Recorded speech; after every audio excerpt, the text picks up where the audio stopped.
दहिसर इथं केतकी पाड्यात 50 ते 60 वर्षांपूर्वीच्या झोपडपट्टीमधील नागरिकांना वन विभागानं नोटीस बजावली आहे। त्या विरोधात माजी खासदार गोपाळ शेट्टी यांनी केतकी पाड्यात येऊन नागरिकांशी संवाद साधला आहे। या सगळ्या संदर्भात गोपाळ शेट्टी यांच्याशी संवाद साधला आमचे प्रतिनिधी संदीप गायकवाड यांनी। दहिसरमधील केतकी पाड्यातील नागरिकांचं जनजीवन पूर्णतः विस्कळीत झालेलं आहे। वन विभागाने त्यांना नोटीसी पाठवून दुकान मालकांना दुकानं खाली करण्याचे आदेश देखील दिलेले आहेत। तर माजी खासदार या ठिकाणी गोपाळ शेट्टी आलेले आहेत। सर, काय सांगाल, एकंदरीत काय विषय आहे हा? केतकी पाड्याचा एकूण विषय जर आपण बघायला गेलो तर 1997 ला सुप्रीम कोर्टचा सर्वोच्च न्यायालयाच्या आदेशानुसार जे व्यावसायिक स्वरूपाचे व्यवसाय होते ते त्याच वेळी बंद करण्यात आले।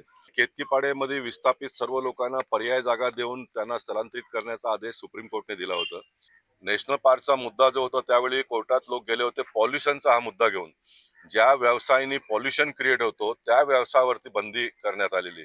या व्यवसायाच्या माध्यमातून कोणत्याही प्रकारचा पॉल्युशन निर्माण होत नसेल किंवा बुद्धिमान लोकांना असं वाटत असेल बाबा ह्या व्यवसायामुळे पण पॉल्युशन निर्माण होतो तर तुम्ही ह्यांना जागा द्या आणि खाली करून घ्या जमीन। त्यासाठी कोणाचीच नाहीये, लोकही तयार आहेत, लोकांनी पैसे दिले आहेत। ऑन द कॉन्ट्ररी 27 वर्ष आज ऑर्डर येऊन झालेला आहे। लोकांना हे घर सुद्धा रिपेअरिंग करू शकत नाही, चांगला बनवू शकत नाही।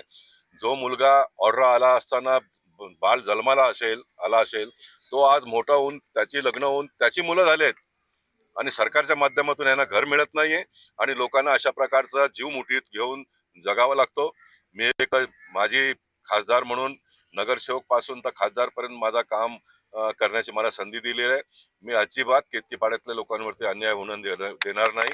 जे पात्र आहेत, ज्यांनी 4-7 हजार रुपये भरले नसतील, जे जुने आहेत त्या लोकांनाही घरं मिळून देऊ आम्ही। तर माजी खासदार या ठिकाणी आक्रमक होऊन या जनतेच्या पाठीशी खंबीरपणे उभा असल्याचा विश्वास देखील त्यांनी व्यक्त केलेला आहे। संदीप गायकवाड, लोकशाही मराठी। लोकशाही मराठी ऐका, पहा, जागरूक रहा।